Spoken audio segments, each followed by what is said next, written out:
Listen closely, my friends. You are going to die. Not someday, not eventually. Actually, sooner than you think. And if you're honest with yourself, really honest, you already know this. You've known it for years, and yet you've spent the majority of your waking hours arguing with traffic, refreshing your phone, replaying conversations that no longer matter, avoiding the hard things, chasing things that were never yours to chase. And the worst part? You did all of it while fully believing you had time. There was a man, Roman emperor, ruler of the known world, commander of the greatest military force civilization had ever produced.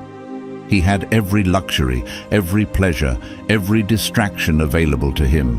And every night he sat alone and wrote to himself, not about conquest, not about power, not about the empire he controlled. He wrote about how to be a better man, how to think more clearly, how to stop wasting the hours he had been given. That man was Marcus Aurelius, and the philosophy he practiced was called Stoicism. It was not invented for emperors. It was not built for the comfortable. It was forged in the minds of slaves, soldiers, and men who had lost everything and still chose to stand. What you are about to hear is not motivation. Motivation fades by Tuesday. What you are about to receive is something far older, far sharper, and far more dangerous to your comfortable mediocrity. These are 10 Stoic principles, not repackaged quotes, not feel-good affirmations, but actual weapons of the mind. Tools that, when you understand them fully, when they sink past the surface and reach the place where you actually make decisions, will change the way you move through the world forever. Don't skip, don't rush, because the moment you almost skip is probably the moment that was made for you. Lesson 1. The dichotomy that most people never learn. In 168 BC, the Roman Republic sent an ambassador to a Seleucid king named Antiochus IV. This king had invaded Egypt and was on the verge of conquering it. The ambassador, a man named Gaius Popilius Laenas, arrived alone, no army, no weapons, and handed Antiochus a scroll demanding he leave Egypt. When the king said he needed time to think, Laenas did something that became legendary in the ancient world. He drew a circle in the sand around the king's feet, and he said, "Give me your answer before you step out of this circle." Antiochus, a man with an army at his back, withdrew from Egypt. Laenas had no power over what the king would decide. He had no control over whether Egypt would fall or survive. What he controlled was singular, his own clarity, his own courage, and his own action in that moment. And that was enough to shift the entire geopolitical reality of the ancient Mediterranean. This is the first and most foundational principle of Stoicism, what Epictetus called the dichotomy of control. He wrote it plainly in the Enchiridion: some things are within our power, and some things are not. Within our power are opinion, motivation, desire, aversion, and everything that is of our own doing. Not within our power are our body, our reputation, the actions of others, and everything not of our own doing. This sounds simple. It is not. Epictetus was not a senator. He was not a philosopher in a comfortable school. He was a slave. He was legally owned by another man.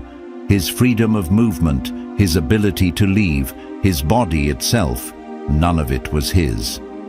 And yet he developed a philosophy of absolute inner sovereignty, because he understood something most free men never grasp. The cage that truly imprisons you is not built from iron. It is built from the belief that your peace depends on what happens outside you. Think about what you spent your mental energy on this week. Someone who didn't respond the way you hoped, a result you couldn't control, an opinion someone else formed about you, a situation that went sideways despite your best effort. How much of your focus, your actual cognitive and emotional bandwidth, poured into things that were never yours to control in the first place? The Stoics are not telling you to be passive. Laenas was not passive. He acted with total force. but he directed that force only where it could land. He did not exhaust himself trying to control what the king would feel or think or remember. He controlled his own position, his own clarity, his own courage, and then he let reality do what it would. This principle demands something uncomfortable, that you stop using uncontrollable things as the explanation for your suffering. The economy is not the reason your life is small. The behavior of other people is not the reason you are unhappy. The situation is not the reason you cannot move. These things are real obstacles, but the Stoics insist that your response to them is always yours. Fully, completely, irrevocably yours. Draw the circle. Everything inside it is yours. Everything outside, let it be. Lesson 2. The obstacle is the only way forward. In 1914, Thomas Edison's laboratory caught fire. Decades of work, prototypes, notebooks, research, irreplaceable records burned to the ground. Edison was 67 years old.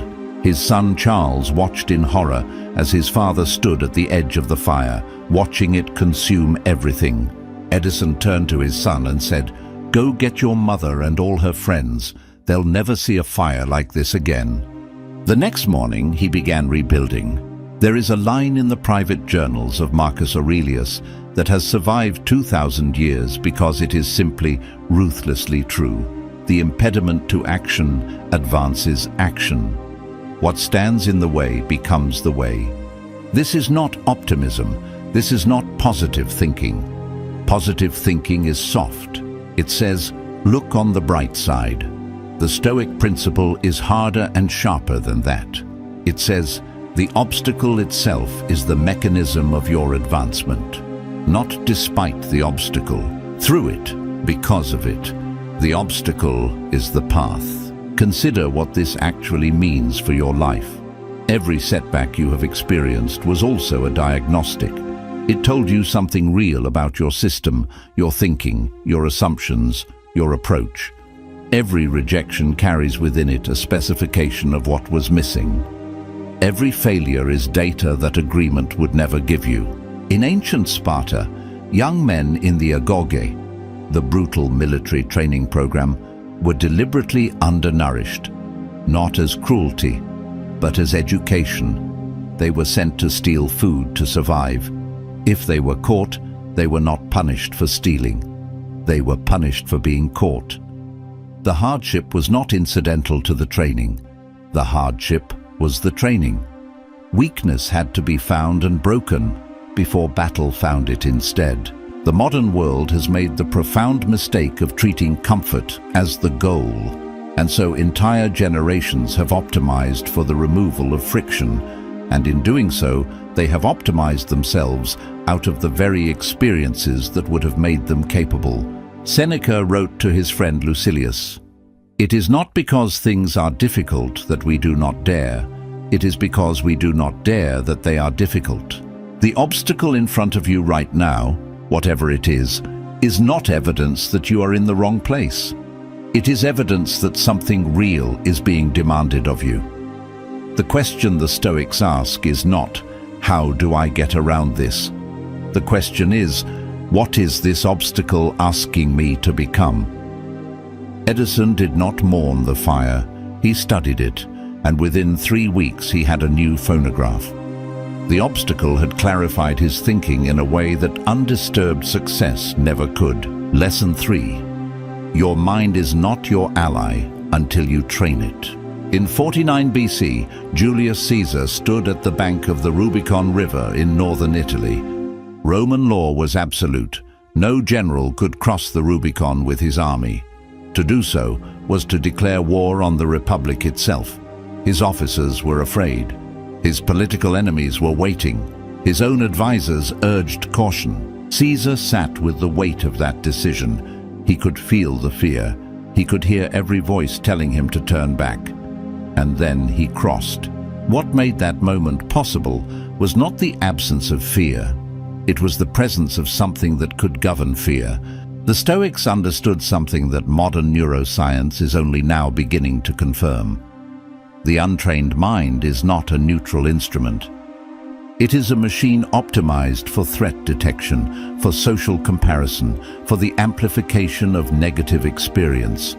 Left unmanaged, it will destroy you slowly with 1,000 small anxieties that never once correspond to actual danger. Marcus Aurelius wrote, "You have power over your mind, not outside events. Realize this and you will find strength." But here is what people miss when they read that line. He was not stating a fact. He was writing a reminder to himself, because he too struggled. He too had mornings where the bed felt easier than the throne. He wrote in his journal, "Resist the temptation of going back to sleep." He was a man in active combat with the gravitational pull of his own comfort. The discipline of the Stoic mind operates on a specific principle. Impressions, the automatic interpretation your mind places on events, are not the same as reality. When you receive bad news, your mind generates an impression. This is catastrophic. When someone criticizes you, your mind generates an impression. I am inadequate. When a plan fails, your mind generates an impression. I am defeated. The Stoic practice is to pause between the impression and the response, to hold the impression up and examine it, to ask, is this true? Or is this simply what my undisciplined mind does with discomfort? The ancient Stoics called this faculty the hegemonikon, the ruling part of the mind, the part that can observe thought without being enslaved by it, the part that can look at fear and ask, what are you exactly? Where do you come from? Are you useful? In 1944, Viktor Frankl was imprisoned in a Nazi concentration camp. Every external thing had been stripped from him: family, freedom, identity, possessions. And in that place, he discovered the last human freedom, the ability to choose one's response to circumstances. He wrote that between stimulus and response there is a space, and in that space lies your power.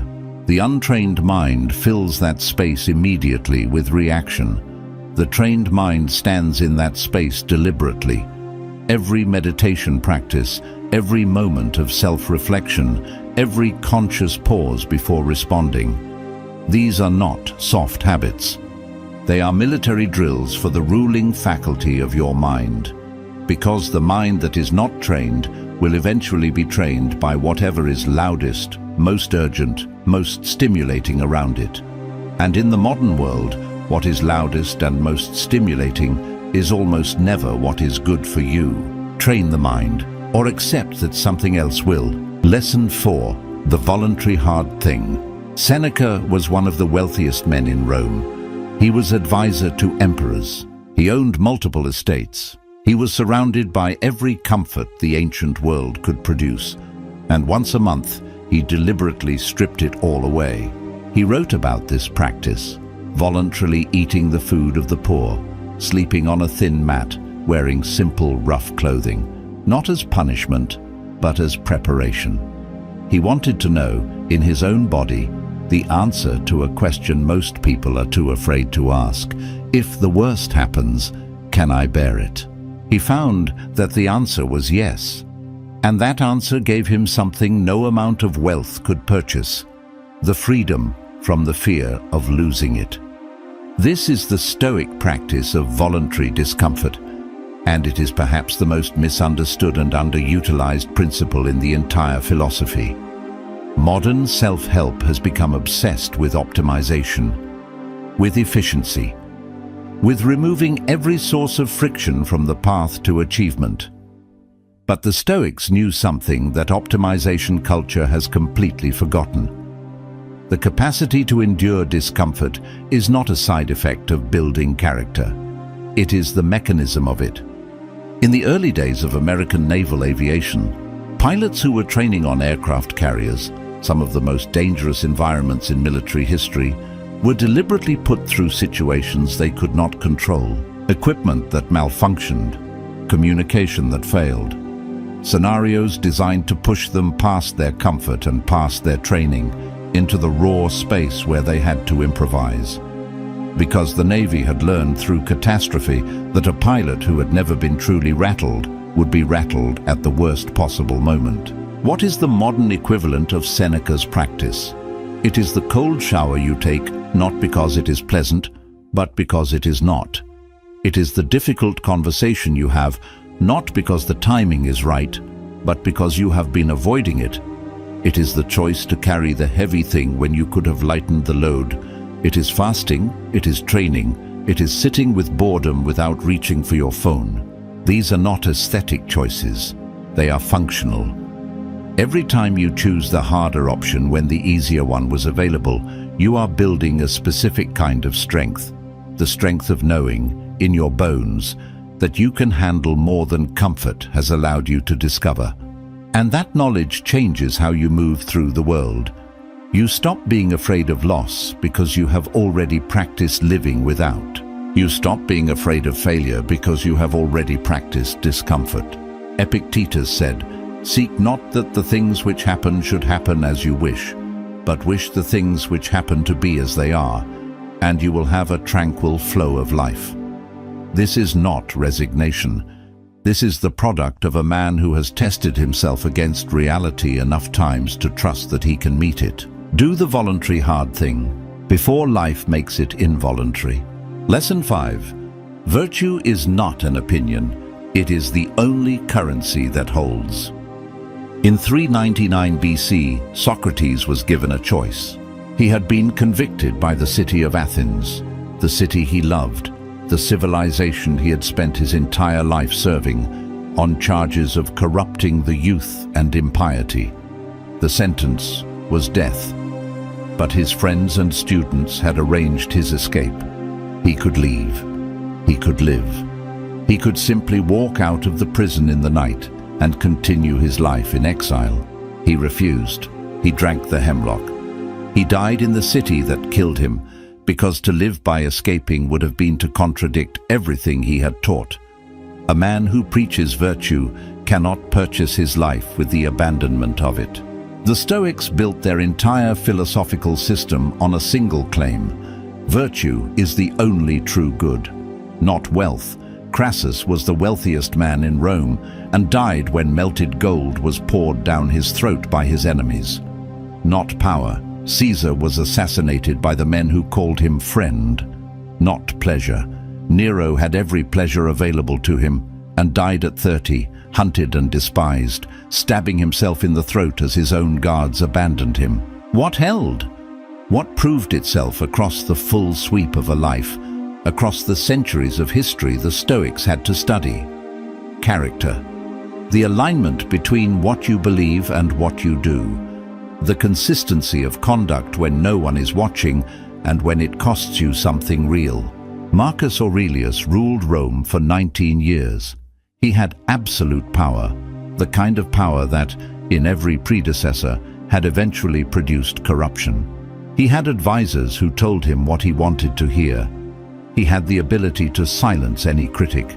And yet, in his private journals, which he never intended anyone to read, the man he described was still trying, still failing, still holding himself accountable to standards that his position could have allowed him to abandon 1,000 times. This is what the Stoics mean by virtue. Not the performed virtue of social approval, not the virtue you display when someone is watching. The virtue that costs you something, the commitment that survives the moment when betraying it would have been easy, profitable, or safe. There is a reason why the Stoics said virtue is sufficient for happiness, not contributory to it, not helpful for it, but sufficient. Because a man who knows he has acted rightly cannot be truly broken by anything the world does to him afterward.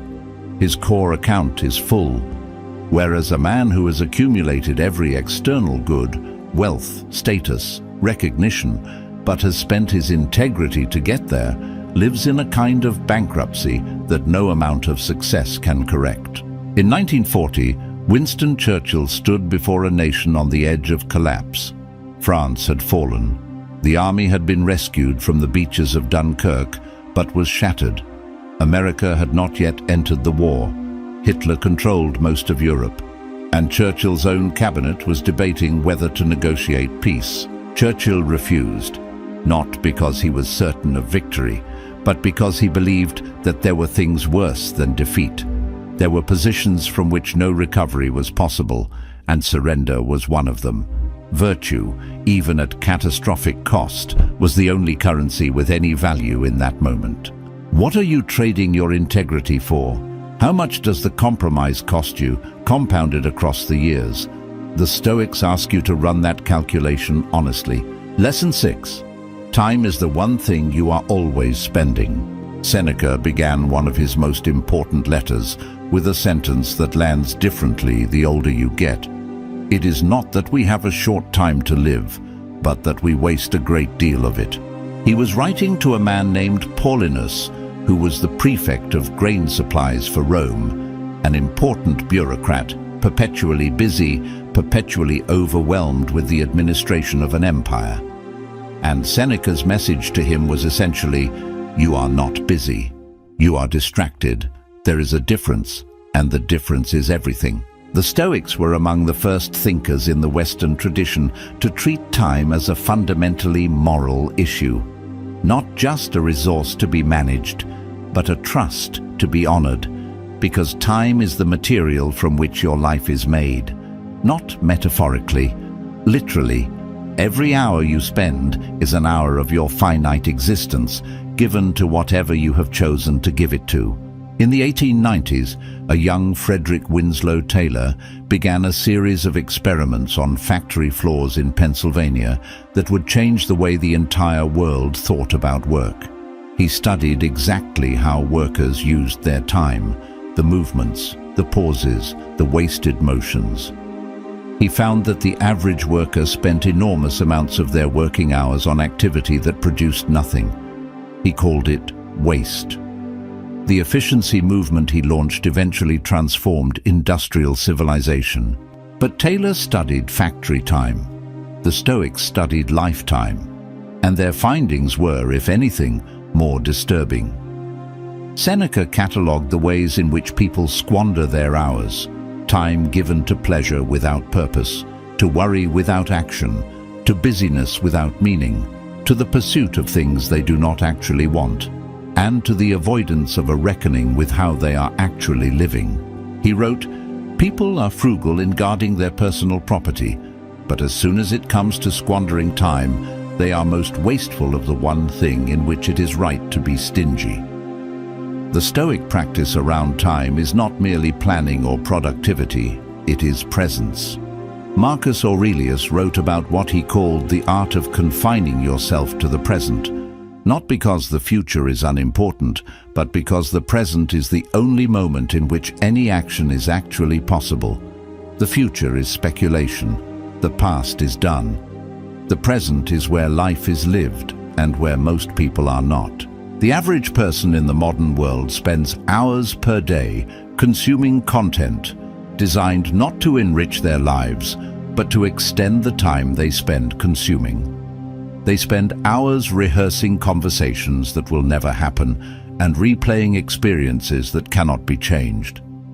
They spend enormous portions of their finite existence in a state of partial attention, partially present, partially somewhere else, fully committed to neither. The Stoics would call this a form of death that happens before dying. Seneca said, "Postpone nothing. Balance today's books. The person who has lived well is the one who can say, at any given moment, I have already received everything that this day had to offer, because I was here for all of it." Stop spending time on things you wouldn't choose if you remembered you were dying, because you are. Lesson 7. Negative visualization, the Stoic practice they never told you about. Before the invasion of Persia, Alexander the Great reportedly said to his advisors that his greatest fear was not the enemy. His greatest fear was that he might stop being afraid of losing. He understood something that the Stoics articulated into a full practice. The human mind adapts to abundance and becomes numb to it. What you have today, you take for granted tomorrow. What you fought for becomes invisible once it is secured. And the life you are living right now which contains almost certainly things that a previous version of you desperately wanted, has become ordinary to you, invisible, expected. The Stoic practice for this is called negative visualization, premeditatio malorum, the premeditation of evils. It is the deliberate, structured contemplation of loss, not as pessimism, not as morbid anxiety, as a tool for restoring the vividness of what you already have. Seneca practiced it constantly. He would sit with the question, what if this were taken from me?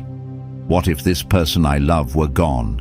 What if this work I have built were destroyed? What if this health I am relying on were not there tomorrow? And rather than producing despair, this practice produced something unexpected: gratitude. Acute, specific, real gratitude for the concrete things in his actual life. This is not what the modern world sells. The modern world sells the constant pursuit of more, upgrade, expand, accumulate, improve. And the implicit promise of this pursuit is that satisfaction lies just ahead, just past the next acquisition. The Stoics understood that this promise is structurally false. More does not produce contentment. More produces more wanting. The only circuit breaker in this loop is the practice of confronting what your life would be without what it contains. In 1975, a study was conducted on lottery winners and on people who had suffered severe accidents and become paraplegic. The researchers expected large differences in reported happiness. What they found confounded their assumptions. Within a year, both groups had returned to roughly the same baseline happiness they had reported before the event.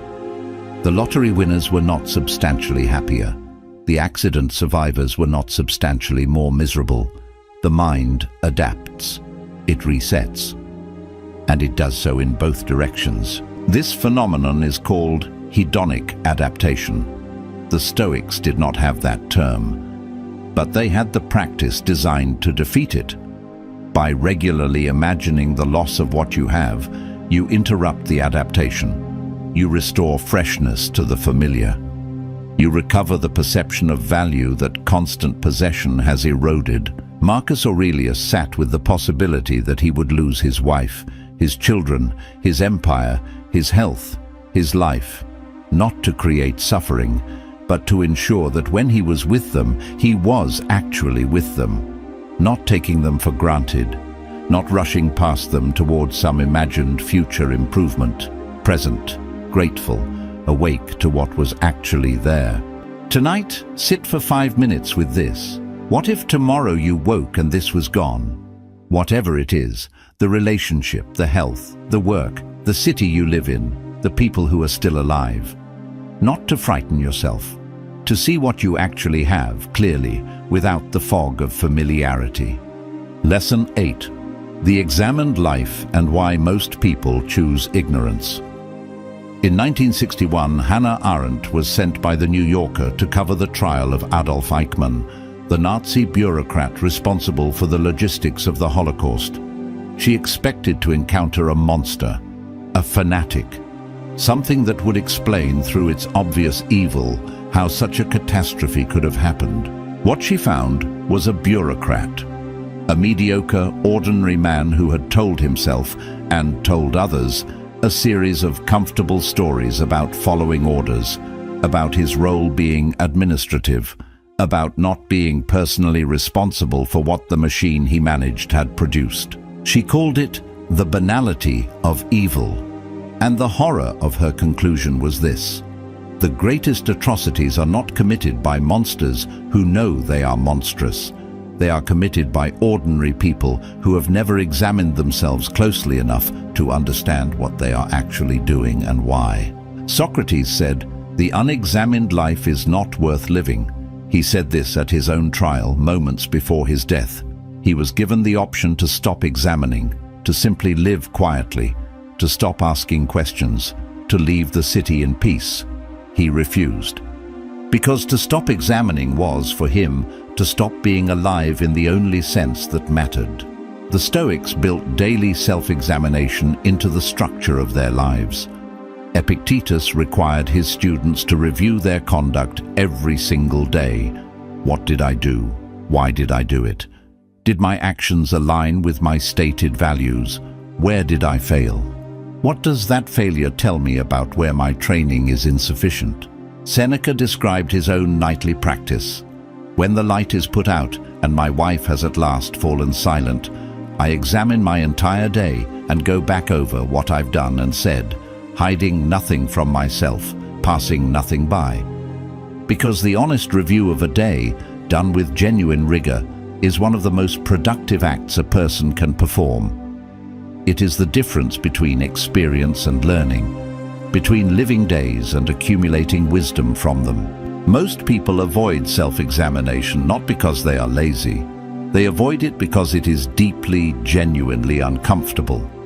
The examined life requires that you encounter yourself honestly, your rationalizations, your failures, your contradictions between stated belief and actual behavior.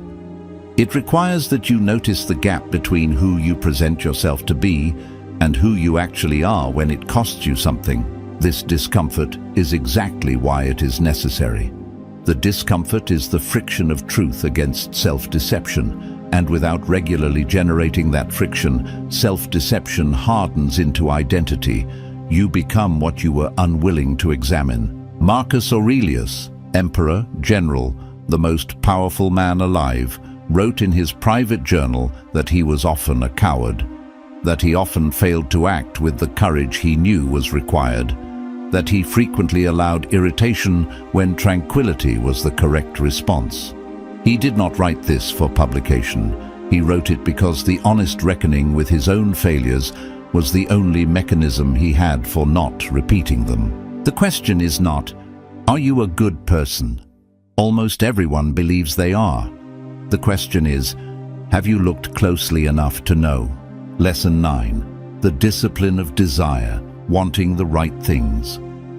In 356 BC, on the night that Alexander the Great was born, the temple of Artemis at Ephesus, one of the 7 wonders of the ancient world, was burned to the ground by a man named Herostratus. He had no political motive, no religious grievance. He did it for one reason only. He wanted to be remembered. The city of Ephesus sentenced him to death and banned, on pain of death, anyone from ever speaking his name. Their intention was to erase him from history. But the very act of banning his name guaranteed that historians would record it. Herostratus achieved, through the worst possible means, exactly what he wanted: immortality. His story is a perfect case study in what the Stoics called the corruption of desire, the condition in which a person wants real things, but wants them so badly, and through such distorted channels, that the pursuit destroys them and everything around them. Epictetus taught that the source of all human suffering is not circumstance, it is desire misdirected. Specifically, desiring things that are not within your control, and therefore placing your peace in the hands of factors that have no obligation to cooperate with your wishes. He made a distinction that is worth sitting with, between desire and will. Desire is directed outward, at outcomes, at the responses of others, at results. Will is directed inward, at your own effort, your own character, your own response to what happens. The Stoics do not say, stop wanting. They say, want the right things. Want the things that your effort can actually secure. This has profound practical implications. When you desire an outcome, a promotion, a relationship, a level of recognition, and that outcome depends on factors outside your control, you have outsourced your peace. You have made your contentment conditional on the cooperation of the world, and the world is under no such obligation. The Stoic reorientation is to transfer the desire from the outcome to the quality of effort. Not, I will be happy when I succeed, but I will direct my full effort and act with integrity and be at peace with whatever results that produces. This is not indifference to outcomes. It is the recognition that outcomes are built from processes, and the only part of the process you fully own is your own conduct within it. In 1936, Jesse Owens traveled to Berlin to compete in the Olympic Games, the games that Hitler had designed as a demonstration of Aryan supremacy. Owens won 4 gold medals. He ran and jumped with a clarity and precision that no political program could match, because his desire was not for recognition or for revenge or for the validation of a watching world. His desire was to perform at his absolute limit. The result took care of itself. Check your desires, not whether they are ambitious. Ambition is fine. Check whether they are attached to outcomes you cannot control. Because the attachment is the suffering, not the wanting. The Stoics want you to want more. They want you to want the right things more precisely. Lesson 10. To live well is to prepare to die well, and to let that preparation change everything. In 65 AD, the Emperor Nero sent soldiers to the villa of Seneca with orders for his death. Seneca had been his tutor, his advisor, his mentor for years. It did not matter. Nero wanted him dead, and so dead he would be. The soldiers arrived. Seneca, who was elderly and ill, sat with his friends and his wife. He told them, "Do not weep. I am going where I have always known I was going." He dictated his final thoughts to scribes. He took the blade himself and opened his veins with a steadiness that his executioners reportedly found disturbing. He had spent his entire life preparing for that moment. Not in a morbid way. In the only way that preparation for death is actually possible, by learning to live without clinging, by practicing the loosening of the grip on things that were never fully yours to keep. The Stoics confronted death more directly than any other philosophical tradition in the ancient world, not because they were pessimists, because they understood that death is not the opposite of life. Death is the context in which life takes on its actual meaning. Marcus Aurelius wrote, "You could leave life right now. Let that determine what you do and say and think." This is not a death wish, it is a clarity tool. The awareness that your time is genuinely, measurably finite transforms the trivial back into the trivial and makes the essential impossible to ignore. There is a Zen story about a master who, when asked what happens after death, replied, "I don't know." The student said, "But you are a Zen master." And the master said, "Yes, but not a dead one." What the Stoics had, what Seneca had, bleeding to death in his bath, dictating philosophy to his scribes, was the lived integration of the awareness that this ends. And that integration had changed everything about how he had chosen to spend the time before it ended. Studies of people who have had near-death experiences report a consistent pattern. They return with radically altered priorities. Things that consumed them before, status, trivial conflicts, social comparisons, the accumulation of things, lose their gravity almost entirely. And things that were neglected, presence, depth, love, meaning, suddenly become the only things that matter. The Stoic practice asks you not to wait for that experience. It asks you to use the awareness you already have, that you will die, that everyone you love will die, that everything you have built will eventually be gone. And let that awareness operate on your daily choices right now. Not later, not when you are older, now. Because the people who learn to live with death in view do not live smaller lives, they live larger ones. They stop wasting time on things they do not actually care about. They stop performing for audiences whose approval they do not actually need. They stop postponing the things that matter in favor of the things that are merely urgent. Marcus Aurelius lost 5 of his children during his lifetime. He buried a wife, close friends, mentors. He watched an empire that he was responsible for struggle against plague, war, and internal dissolution. And through all of it, he continued to write, to lead, to hold himself accountable to his philosophy. Not because it was easy, but because it was what he had concluded life was for. The Stoic question, The final one, the one that underlies everything, is this. If you knew exactly how much time you had left, would you spend it the way you are spending today? If the answer is no, then nothing you have watched or read or thought today matters as much as what you do with that answer next. 2,000 years ago, men who had lost everything, slaves, exiles, soldiers, emperors, sat with the question of how to live. They did not have the answer perfectly, neither do we, but they built something that has survived every empire that tried to replace it, every ideology that claimed to supersede it, every century that was certain it had found something better. Stoicism survived because it is built on what does not change. The mind can be trained or abandoned. Obstacles can be turned into tools or treated as walls. Time can be spent deliberately or simply spent. Character can be built through consistent, difficult choices or quietly corroded by comfortable ones.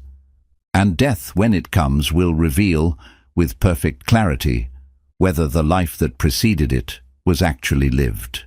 You now have 10 principles, not 10 suggestions, not 10 inspirational concepts, 10 tools that, if you pick them up and use them consistently, honestly, in the hard moments, will fundamentally alter the trajectory of your life. The Stoics did not ask you to be perfect. They asked you to be honest, to look at yourself clearly, to act according to your nature at its best, and to meet whatever comes, good, bad, catastrophic, magnificent, with the steadiness of a mind that has been prepared. That preparation begins now, not after this video. Now. In the next choice you make, however small it appears. The Stoics were right about one thing above everything else. Every moment is the moment. There is no other.